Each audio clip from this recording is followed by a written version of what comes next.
Let us bow our heads in prayer.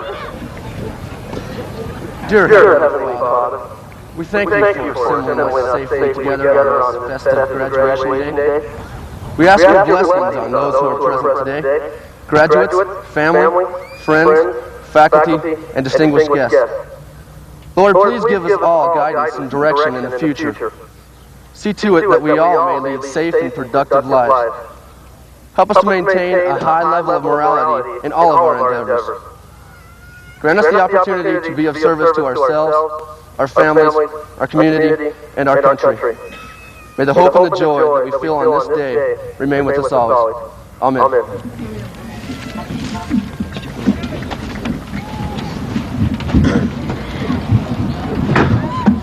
Chink.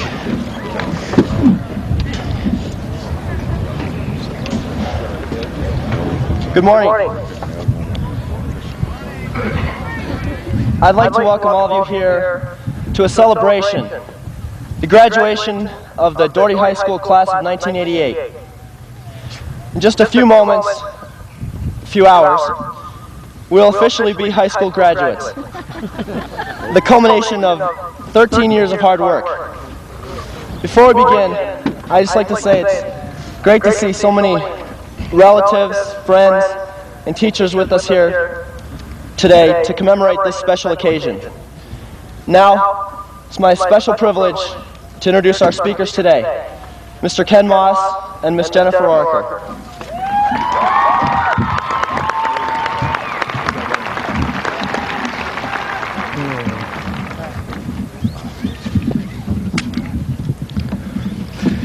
I was sitting at home writing this speech, wondering what words of wisdom I could relate to you, and a thought struck me.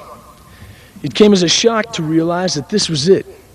Sitting on this field, surrounded by your classmates, is the last time that the class of '88 will be together.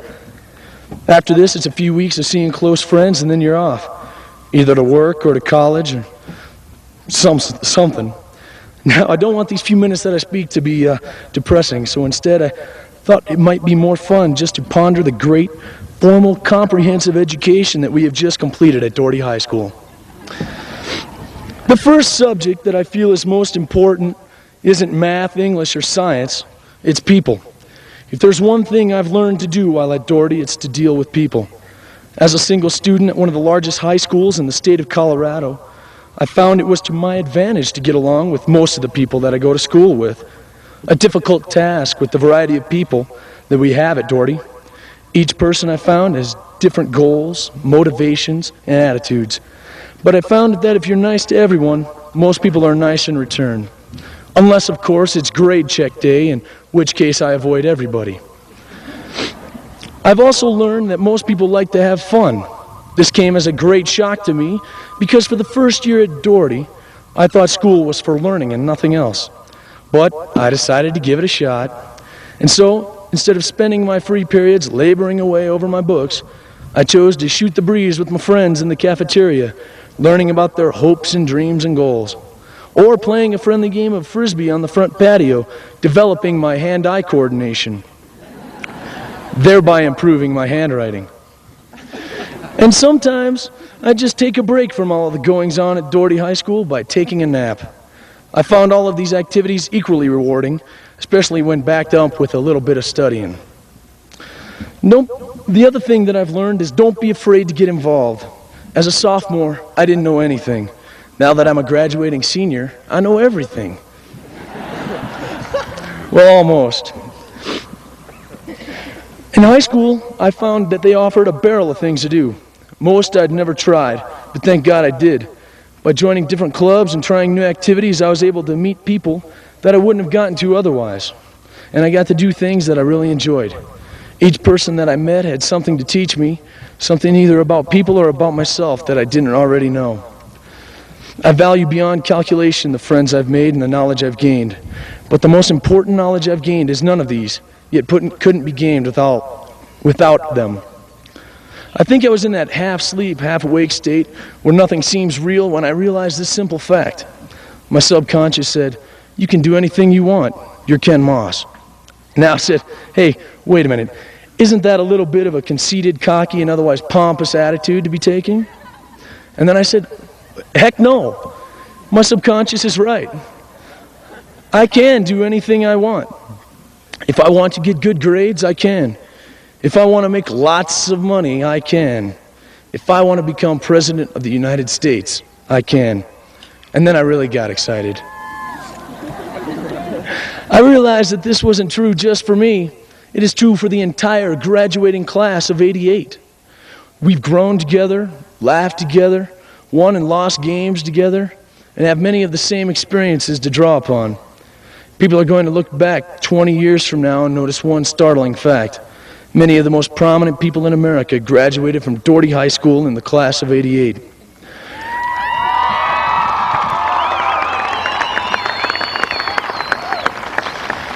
The success will not necessarily be a result of the book learning in school, but of the equally important social education that has been acquired.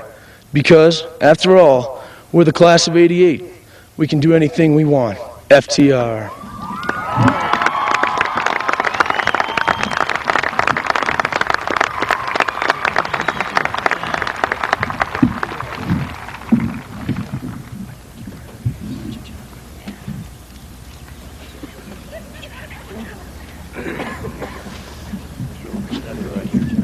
Okay. Parents, friends, neighbors, teachers, and others gather here in support of us, the graduates. Thank you for believing in us.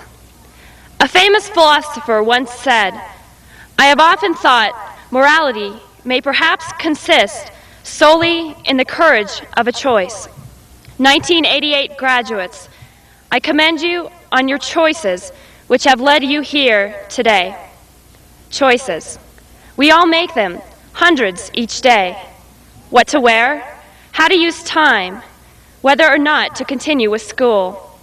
Choices has been a major theme at Doherty this year, but like everything else, consumers beware. For there is solid evidence that America's choice-making is big business. Multi-million-dollar marketing schemes tell us who to vote for, what to eat, and how to live our lives. And seduced by the promises of the good life or the happy life, we swallow the bait. Bombarded with messages that AT&T is the right choice, or that Pepsi is the choice of a new generation, we buy, and we buy big. But looking closely, we discover a strategy to manipulate our choices, not to help us make the right choice. Their jingles are designed to sell, and they work. It seems we have developed a sloganeering mentality that rejects any remedy too complex to be emblazoned on a t-shirt. If it feels good, do it. Just say no. Go ahead, make my day. America, love it or leave it. Ted Koppel, in a 1987 address at Duke University, noted that we have actually convinced ourselves that slogans will save our morality. Shoot up if you must, but use a clean needle. It's okay to drink, just don't drive. No, says Koppel, don't. Not because it isn't cool or smart, but because it's wrong. Learn to tell the difference between what is right and what is wrong, and choose that which is right. However, Madison Avenue doesn't always concern itself with rightness, asking only, will it sell? So we must find our own method for resisting slogans while making good choices. One musical group from the late 60s, Crosby, Stills, Nash, and Young, added this dimension to choice-making by reminding us that what we choose isn't nearly as important as why we choose it. Their message? You must have a code to live by. A code. So teach your children well. I discovered the importance of a code when I visited my brother at college this year. Upon receiving instructions to the nearest women's restroom on the floor, I hurried to find the door marked women. To my dismay, the room was only accessed by a code. Having no knowledge of what the magic numbers might be, I rushed off to find another alternative. A code to live by, a standard to guide our choices, a key providing access to life's mysteries. We have tried fads, conformity, and achievement with some success for these codes do unlock some doors, but satisfaction is short-lived, and we scurry off to find other alternatives. The realities of choice-making. 1. When I choose something once, it increases the possibility that I will choose it again. Experimenting is no big deal. Don't kid yourself. 2. What I choose does affect others. 3. Often I am ill-equipped to make good choices due to inexperience or lack of information. And 4, many of my choices are manipulated by powerful influences, TV, music, and advertising. I'm beginning to realize that finding a code for choice-making can be complex, technical, and confusing. Should I go to college or find work? Should the U.S. support the Contras? Who should I vote for in the upcoming election? Some of these situations do demand sophisticated choices, but the codes or guidelines for these choices can be rather simple and straightforward. In an article entitled, "All I Ever Really Needed to Know, I Learned in Kindergarten," Robert Fulghum suggests that our codes can be simply based on what we learned as children. Share everything. Play fair. Don't hit people. Clean up your own messes. Put things back where you found them. Wash your hands before you eat. And flush. Certainly, all I needed to know was not learned in kindergarten, but there is an important lesson. Such simple lessons as these can fashion our codes for making the right choices. At the end of his commencement address at Duke, Ted Koppel echoed the need for a simple code when he reminded us that what Moses brought down from Mount Sinai were not the 10 suggestions. My challenge to you, the 1988 graduating class of Doherty High School, is to celebrate your freedom to choose and fashion your choices from a code carefully forged out of human dignity, a reverence for life, a respect for all creation, and a belief that there could be a power greater than yourself at the center of the universe. Moses never lost sight of God's promise, "I shall be your God, and you shall be my people." Choice-making, the same yesterday, today, and forever. Thank you.